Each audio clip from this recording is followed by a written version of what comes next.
inday na. Yun ang maldita. Di ba sinabi ko sa inyo, maliit pa yan si Inday. Sinabi ko na sa inyo, maldita yan, bantay kayo. Mga kababayan, ano bang sunod ang gagawin natin? Ano ba itong Pilipinas? Maligaya kayo o hindi? Maligaya pala sa bahay, hindi na. Yung Inday na. Yun ang maldita. Di ba sinabi ko sa inyo, sino yung mga matatanda dito na? Di ba sinabi ko sa inyo, maliit pa yan si Inday. Sinabi ko na sa inyo, maldita yan, bantay kayo. So, nakita nila, nagbugbog ng pulis. Hindi lang yun. Hindi, yung nakita lang ninyo sa TV, maraming binugbog yan, mga driver namin, pati talaga yan si Inday.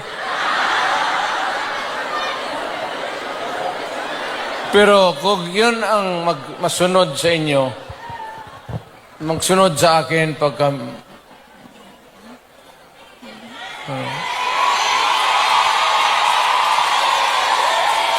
maswerte kayo kung yan ang magsunod sa akin.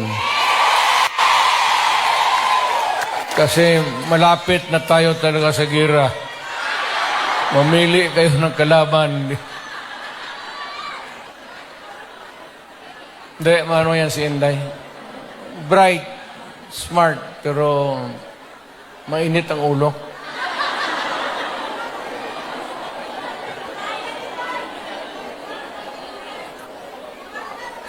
Hindi na lang ako magtagal kasi ang pinunta namin dito magpakilala naman. Kaya talaga itong babae. Kaya ka litsi-litsi yung buhay ko. Paski ng presidente. Dahil sa babae. Kasi maraming bisita dyan sa Malacanang noon. Tapos may makita ako babae na maganda. Unahin mo yon. Bakit magreklamo mo? Pinabuntisan ako ng gwardiya mo sa... Tangina.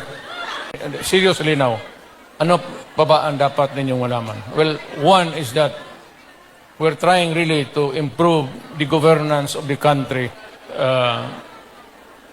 to help.